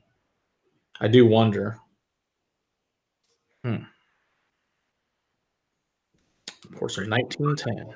1910's good. You like 1910 from Old Forester? I do. I think it's super complex. I like it a lot. I was super impressed with that one. One of the guys in our Facebook group, Pete, just sent me a sample of a blend that he did of half 1910, half 1920. Ooh. He's calling it the 1915. That's awesome. And I'm really looking forward to try it. Absolutely. So I guess that leaves us with the Gutenberg brothers. Oh, Garrison Brothers. All right, it's the handwriting. Yes, my horrific handwriting. Yes. For anyone out there, he's 11 drinks in, plus the shots from the. Although I'm pretty sure it kind of looks exactly like you said. That is pretty horrific. When I filled your bottles, it's like 2 a.m. So. Right. Okay, so when I was filling your bottles, I filled that night for a bunch of different channels, I think 122 samples. Holy jeez. I don't have patience for 122 of anything. Yeah, it took me like several hours. Much less filling tiny bottles. Dram Man Kentucky said just huff that gin to get a buzz. Yeah, really. Roger says he's Googling Gutenberg brothers. Yes, let us know what you find. It does look like that. I didn't realize how bad the writing was on that one. It's like, holy crap, it does say that. It really does. All right, fair. Oh no! When he showed to the, he was like, I was like, okay. No, that's a. Did everybody get a good look at that? Like that's yeah. Borderline hieroglyphics. Yeah, it's pretty horrifying. Hey, the fact that you're able to read most of them is actually pretty amazing, to be real honest. To be fair, Kyle's handwriting is a bit worse on average. He has better signatures and worse. Oh no, my signatures are all terrible. I don't know anyone who has a good signature except for like. I just draw a line. I think that works just as well. They're still going to charge my credit card. What do I care what I sign it with? Just make your mark. Just put an X on there. Yeah, pretty much. I mean, they're still going to charge me. Why should I bother writing it out?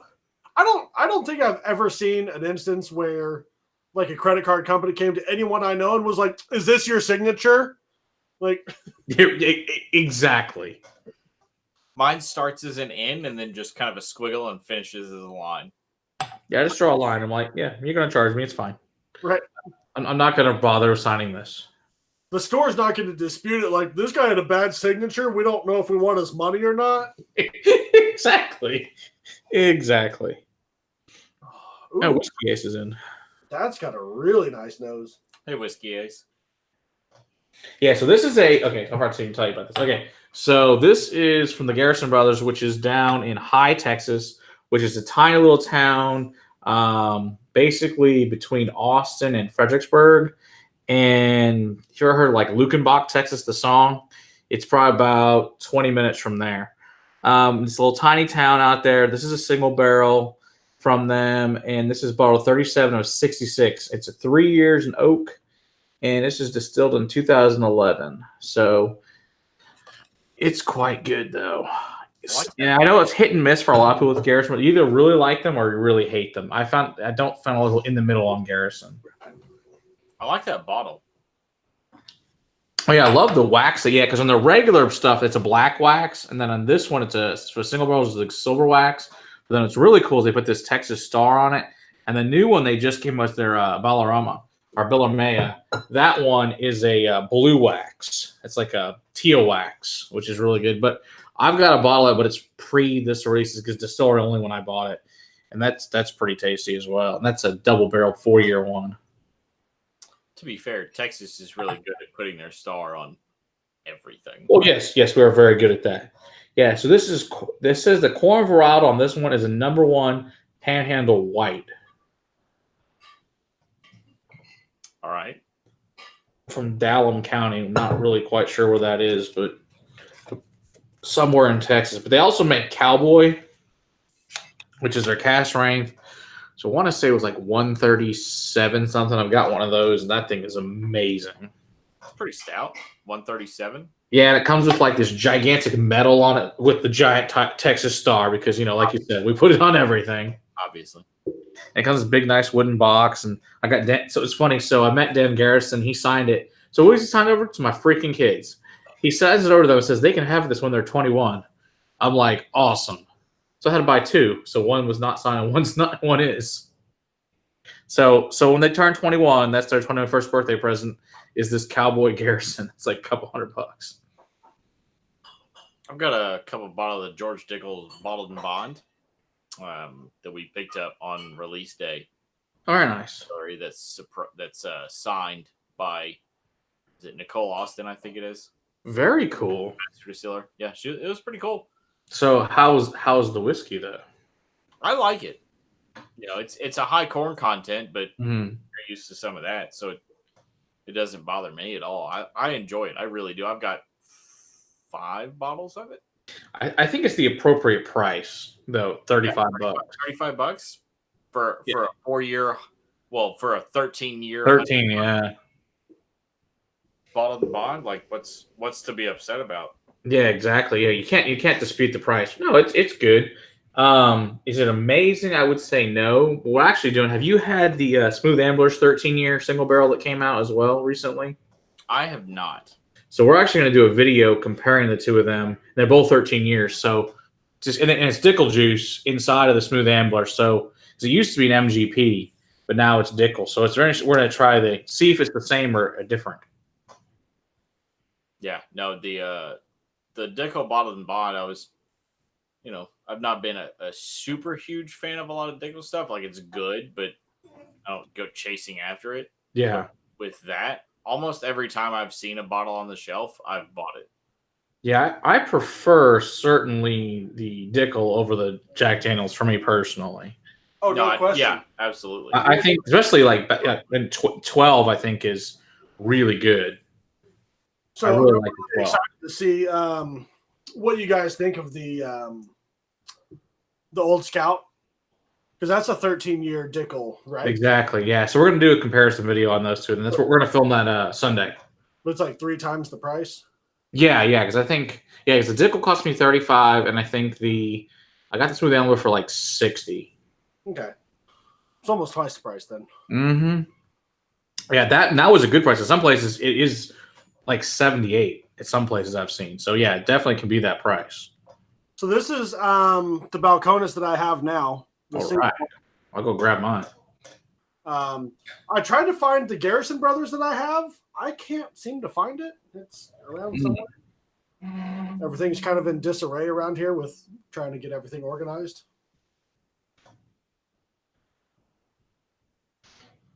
Yeah, well, when there's whiskey everywhere, I know the feeling. It is sometimes hard to find things, for sure. I want to say it's the Garrison Brothers. It's like, it's not baby blue corn. It's, I don't even remember. It's some really weird name. Yeah, this one says that it's Panhandle white corn. Yes, I think that's what it is actually. That's like gummy water or something like that. Yeah, so I don't know. I like this one. Since it's a single barrel, I really like this one in particular. But their new small batch that came out this year is fantastic. Because the other small batches were okay. This one's actually, the new one's really good. Because it's older. That Garrison Brothers is really good. Yeah, it's good. And especially, like I said, the Belharrea, the new one that's the double barreled 4 years, freaking awesome. The nose on that is really dark. I like that. It's like a dark fruit, dark sugar, just Definitely. Yeah, since you like all this stuff, I'll send you a bunch of other different Texas ones.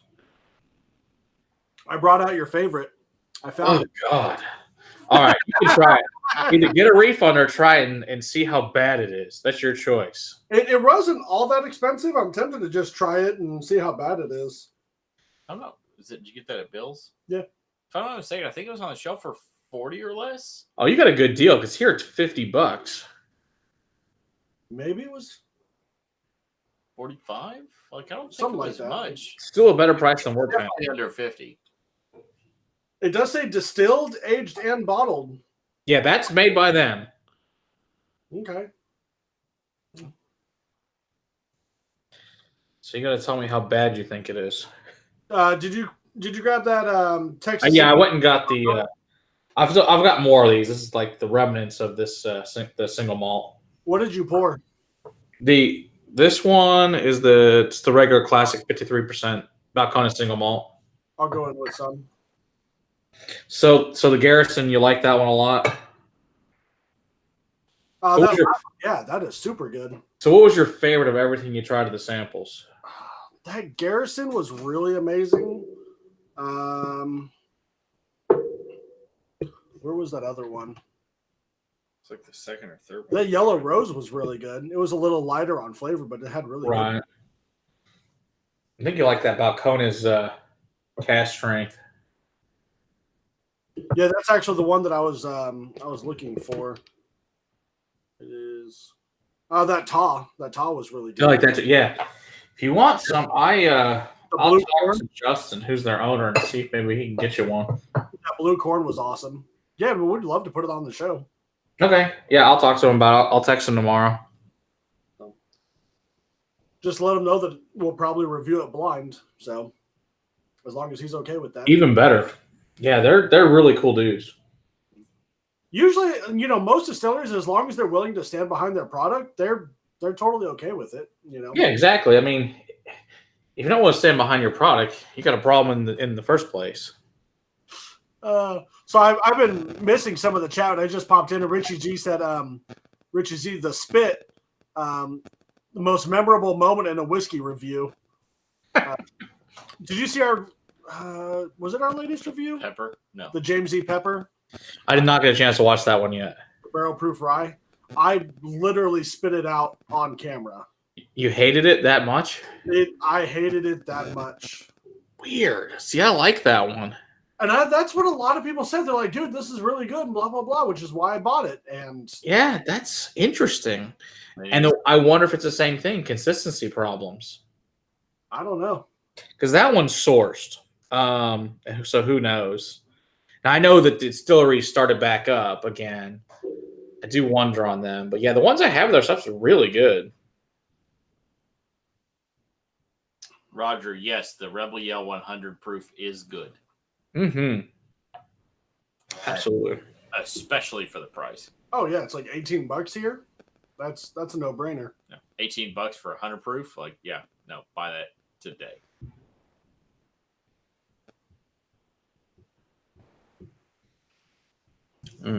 Good stuff. So what do you think of I don't know how much single malts and besides bourbon do you drink? I really enjoy the Woodford, the single malt. Okay. I think that's just I really like it. I really enjoy it. Yeah, I mean, I'm more than happy to send you a bunch of Texas single malts too, because we make awesome single malts. That Balcones is it's not my favorite thing out there. I like this a lot, but their cast strength version, single barrels, oh my gosh, they're freaking heaven. Yeah. Oh yeah, they're like at almost 65. The ones I've got, I think 64.7, something like that. Oh, nice. They are good. I'll send you some of that. Yeah, I'll send you some single malts and some other Texas, I just sent you bourbons this time, but I'll send you some other different ones, like some ryes and stuff. So going back on everything that we've tried, okay.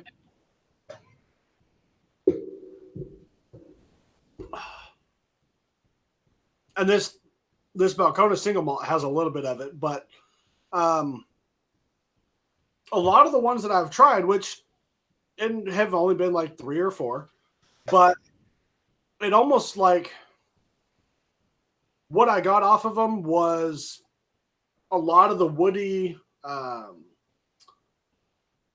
oak characters and like a really young bourbon character at the same time.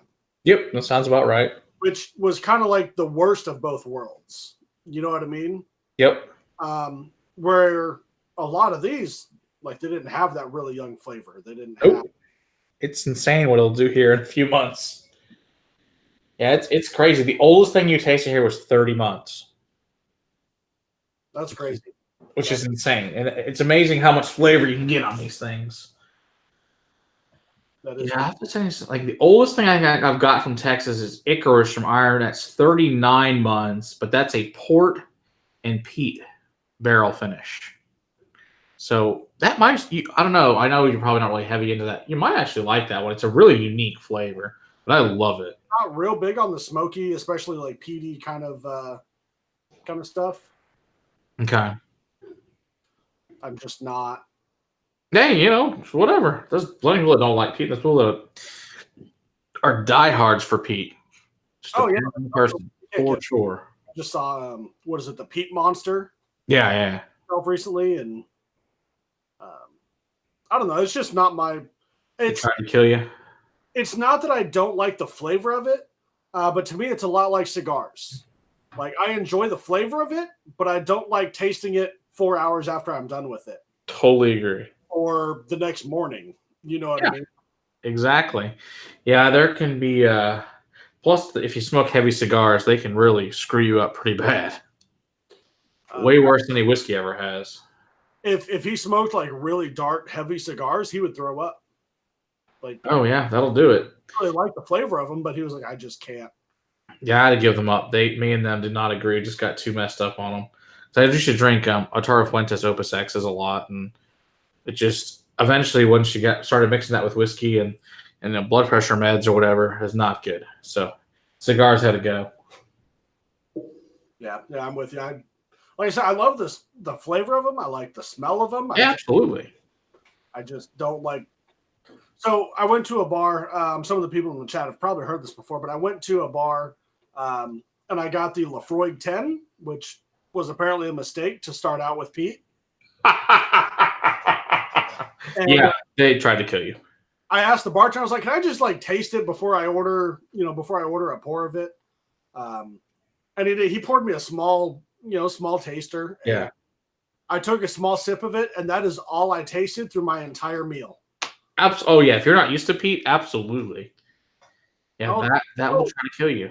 Like, it just ruined the rest. Like I ordered the nice steak and everything, and like that's all I could taste was peat. Yeah, peat is something you love or you hate. I mean, you can work your way to peat. I've had people come here and be like, I don't like peat. I'm like, okay, that's fine. We'll try a few different things, and then a year or two later, like, yeah, I really like this. And so it's one of those things you have to be willing to work yourself towards. Right. And some people, never. It's just bad all the time. Like a lot of scotch in general, I just get a like a very medicinal rubber glove doctor's office kind of taste. I do like a good Irish whiskey. Okay. Some of the Japanese whiskeys and stuff, I don't mind. But yeah, for whatever reason, like me and Scotch just don't get along very well.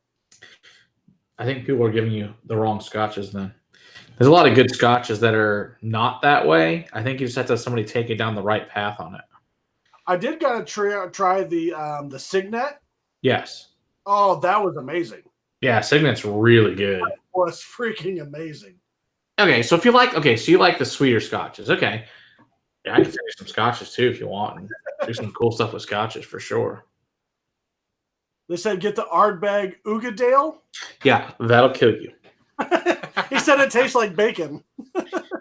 It does if you like it's a sherry one. Oh no, Ugadal's not. That's not sherry. That's the Anoa. Yeah, the Anoa is sherry, but the Ugadal's not. But yeah, that is really meaty. That will hurt you. I got to give a shout out to a special person in my life. All right. Hi, honey. I love you. Erin's in the chat right now. Oh, there you go. Erin. Oh, that's awesome. She drank a lot of scotch and no clue what type. That's awesome. Her dad is really big into scotch. So, okay. Awesome. So she's tasted all kinds of stuff. Yeah, I love scotch. So, I mean, I've got, like 500 something different scotches. Oh, Jesus. So, Scotch, yeah. I love scotch. Here it goes down to my belly. So should we try this fistful of bourbon? Yeah, let's do it. Absolutely. I'm up for whatever.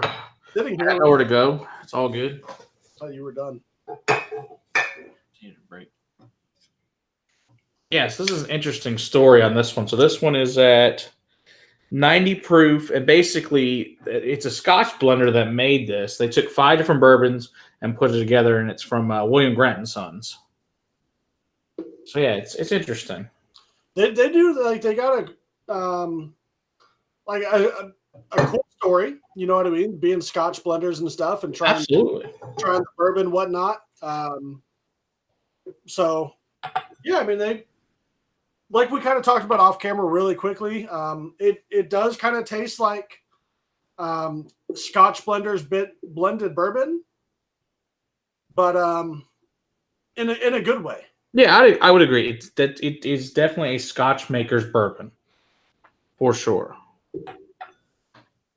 Like it's well rounded, it's very well balanced. You know, I mean, there's nothing that sticks out, nothing over the top. So I heard something about Scotch, and you may be able to weigh in on this. I heard that, at least I think it was Scotch, they do almost all of their blending entirely on nose alone. That I do not know the answer to. That is a great question. I don't know. But I will ask all the ones that I know. I will send them a text tomorrow and find out. I will let you know. I found that really that's really kind of odd. That's really ballsy. You know what I mean? Yeah. Because every now and then you come across a bourbon, you're like, or a Scotch or whatever, and you're like, man, that smells amazing. And you go to taste it, and you're like, ooh, that's nothing like what the. I've had that happen lots of times in whiskeys, and you're just like, that does not taste like the nose at all. You're like, not necessarily good or bad, just different. Robert's got some of the Maker's Mark 101. We've had one or two of those on Bourbon Blind. Mm-hmm. We've recorded episodes that yep.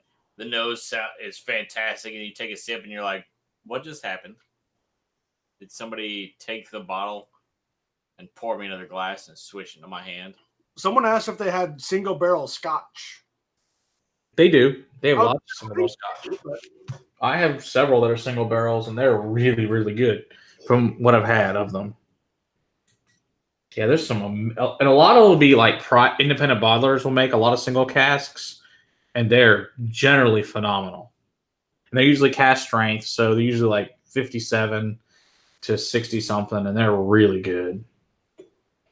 A lot of times they come from distilleries that usually go into blends rather than distilleries you'll see like a Glen Keith or Glen Elgin, things like that. Almost always go in blends. You'll never see a single bottle out of them, but independent bottlers will buy a cask and then put it at cask strength out, and it's really good. So DJ said smell sense is much more sensitive than taste. Try it with light beers, just smelling, and you can tell. Okay. Take his word. We'll give it a whirl.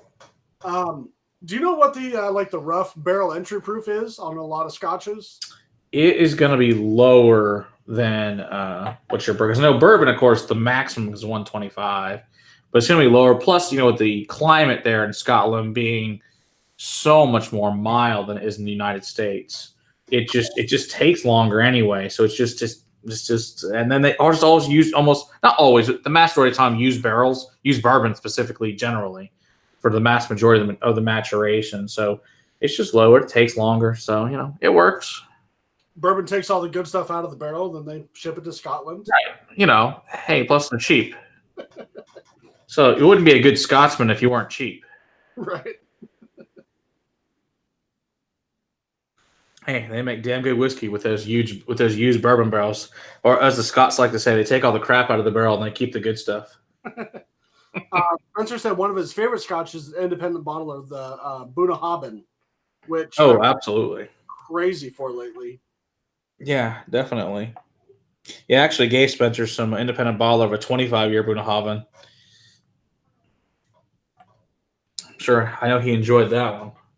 Yeah, there's lots of independent, and a lot of the good independent ballers are usually way cheaper than buying a name brand one, and just different or better in a lot of cases. Like, okay, let's take for example, Bunnahabhain 25 is a regular one, it's $875. But yeah, exactly. But you can get an independent baller for $100. So that's not really a difficult decision, financially wise. Somebody sent me. I actually got to try a bottle, and I'm gonna try and find the name of it. I got to try it at a Whiskey Society meeting, and at the time it was a 43-year Scotch, and That's a long time. that is a long time.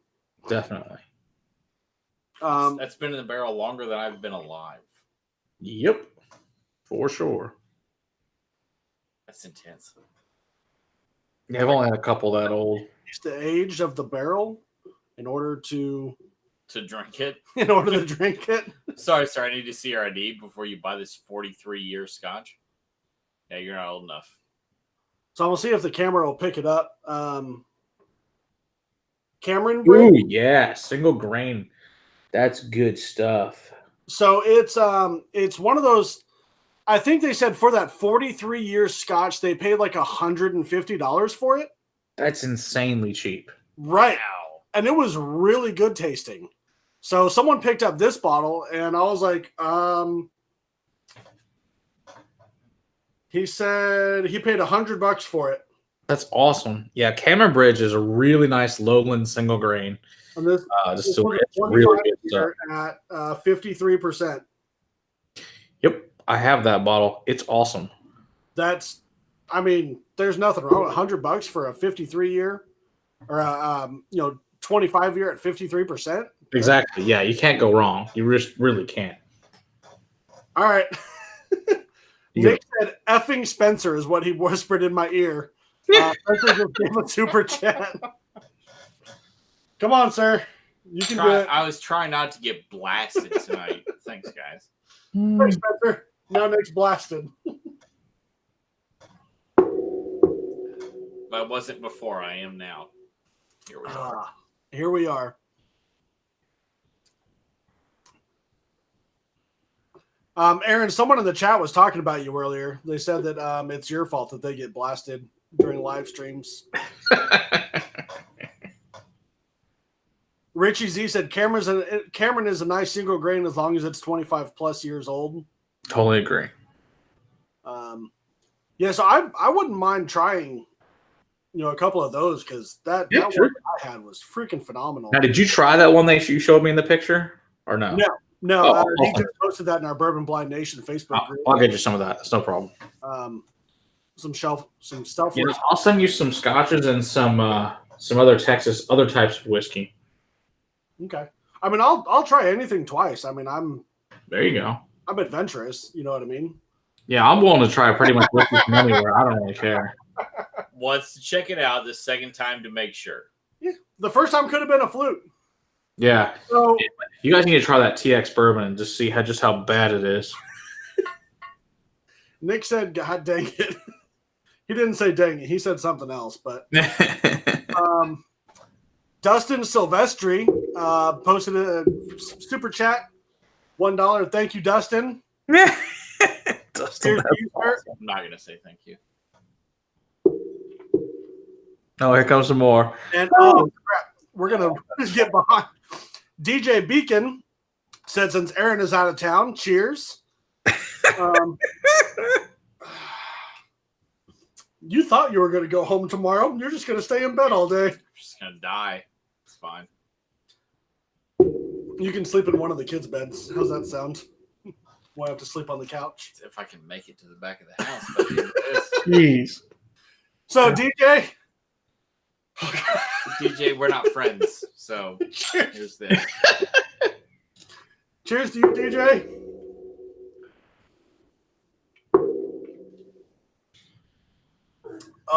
Woo! Yeah. And now Dustin.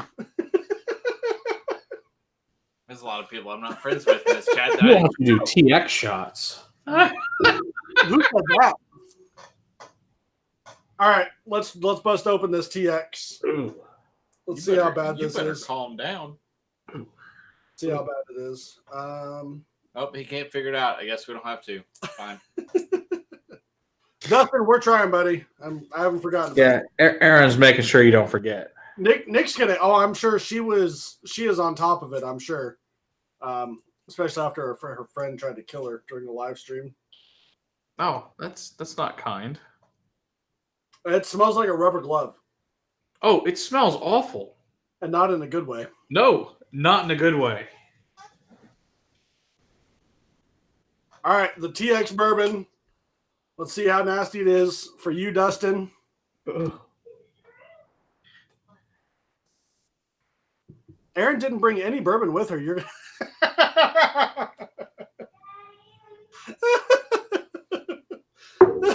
so, Dustin, cheers to you. Oh God. I actually want to vomit just watching. Are you saying you're not keeping up? Not with that one. Mine's gone, thank God. Of that one. That shit is gone. Things about this that I'm hesitant to drink it. And I like a lot of whiskey. That, like I said, is terrible.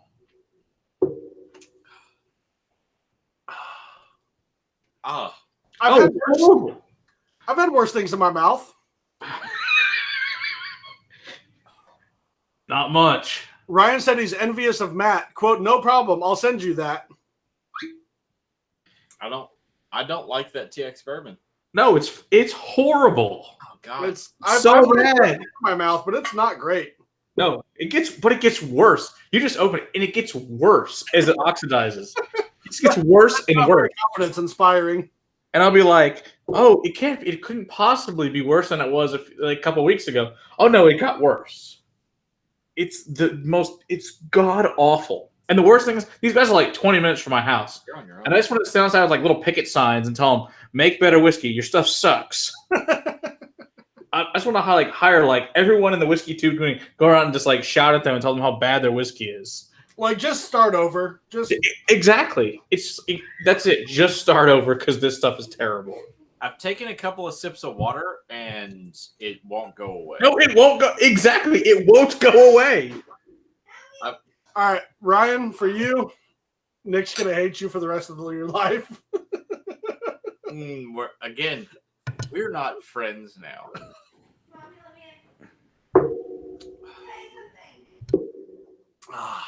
Now you got another one for Dustin to do. This is your channel, sir. You're on your own. You said, I want to be on Bourbon Blind. I want to do some episodes. You're not. I did say that. You can pour it. And don't make me drink it. God damn it. This is getting out of hand. I will demonetize your channel. The taste does not go away. It just gets worse. No, we poured the fistful of bourbon. Oh, good choice. No Because power barf, DJ. this has like $1 million compared to it. No, DJ, I don't power barf. Aaron said, just drink more. The taste will go away. Come on, Nick. She said, don't be a bitch, AJ. She didn't say that, but that's what she was saying. Aaron, I'm in your house. Remember that. That fistful smells really good. Smells better than the TX bourbon. Time for Willet. Nope. Moose 76. Nope. Willet is not a thing. Willet pot still anyway. All I get now is the full mix with the TX bourbon. It's not good. Don't die. Yeah, dying is bad. It's not a couch port, it's a sink port. Yeah. Oh. All right. We have been on here for 2 hours now. And people are feeling it necessary to make sure that I get absolutely nothing done tomorrow. Well, No, Aaron. yeah, you're being yelled at. See, lots and lots and lots. Bookers. Bookers. Yeah. We're not shooting. She loves Bookers, but that night for Super Chat, she was pretty much pounding Bookers. Yeah, that's a terrible idea to pound Bookers. That ends poorly. DJ said, so what's at the bottom? Willet Pot Still or TX Bourbon? I would still put Willet Pot Still under TX Bourbon. I would drink Willet Pot Still any day over TX Bourbon. Oh, God. It's not even close how bad that crap. You should compare them because it's just so bad. It's just terrible. I'm not going to do a side. I was going to say I'll do a side by side. None of those two. Let's be honest, that's not happening. It's a terrible plan. It's like Aaron wants to make me do a 10 worst whiskeys at the end of the year. Oh, God. Oh, that sounds like torture. I think like 2 is a good place to stop. 2 worst whiskeys. I mean, 10? Wow, that's Crusaders. Would you pay $200 for a store pick of Willet 7-year bourbon? Hell no. It's still 7-year Willet. No, I'm good. I think I'll pay like $50. I did get a try. It was part of their Willet experimental series. And it was kind of like the Cooper's Craft, like they cut out slits in the state. Yeah. It was right up there with BTAC for me. Wow. That's awesome. Yeah. It's probably one of the best bourbons I've ever tasted. It was sweet. Insane. But good news, they only made like 1 barrel of it, and you probably won't get another one. Oh, it's typical. Yeah, that's how it always goes. It's stuff like you love. Yeah, it's 1 barrel, and you never see it ever again the rest of your life. Right. It's like, oh, hey, we did a run of like 20 barrels of it, and you're never going to see a bottle of it. So yeah. Oh, exactly.